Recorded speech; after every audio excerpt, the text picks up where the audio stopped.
It is a busy Monday up here in the office. Maybe I do need to get one of those 360-degree cameras that are pretty cool for VR, because this is some compelling VR here, the busy faculty hallway.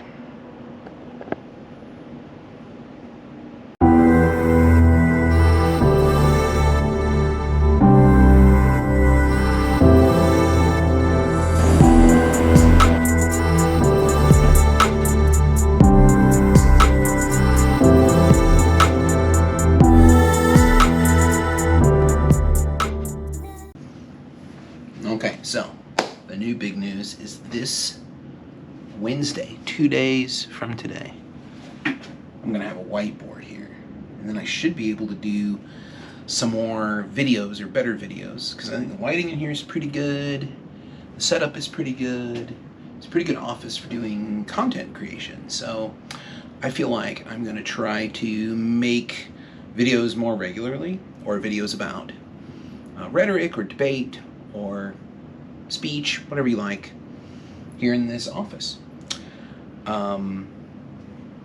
It is going to be a sight to behold. So here's what it looks like today, and then in a couple of days we're going to have new paint everywhere, and then a whiteboard. I hope. Okay. Just got back from lunch.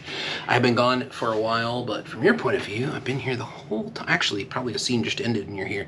But I've been teaching all day, and I'm thinking about inconsistency of student performance and inconsistency of class performance between classes. And I think it's mostly my fault. I don't think I'm a very good teacher right now.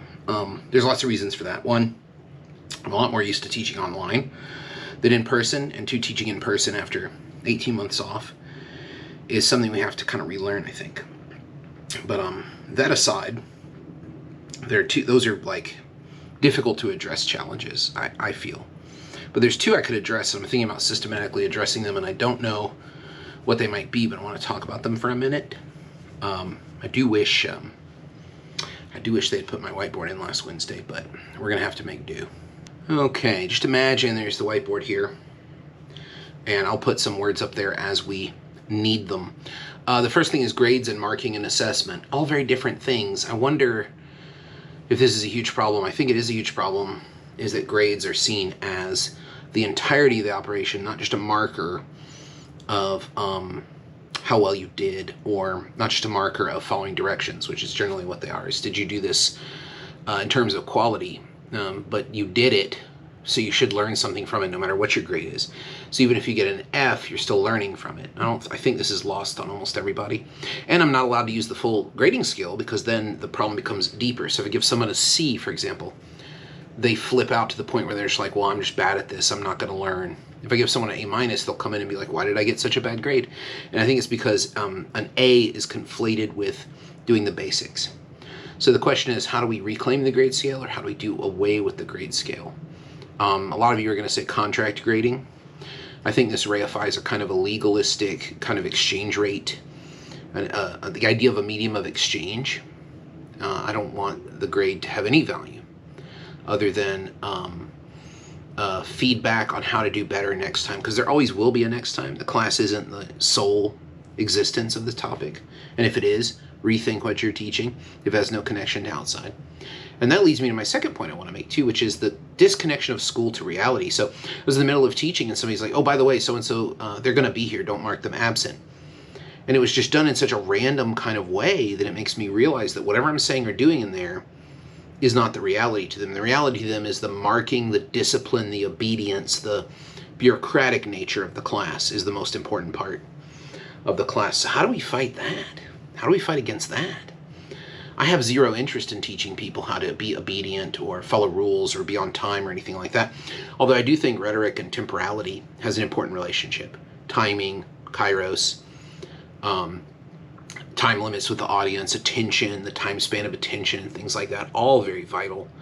But not being in your seat at a certain time, at some arbitrary time like 10:40 or 1:50 or these weird class times are that they assign us here. that connection of what we're doing in here actually matters to the outside is a huge problem. I've had students unable to come up with reasons for positions they hold because there are no rules about what kind of thing they should say to support it. And they're like, well, I could just say anything. I'm like, why? Is that a reasonable argument? Well, no, but I could just say anything because there's no rules. I'm like, what kind of people are we teaching here? Subordinate people. Subordinates. That's not really, I don't think, what we should be doing. It's very frustrating to me.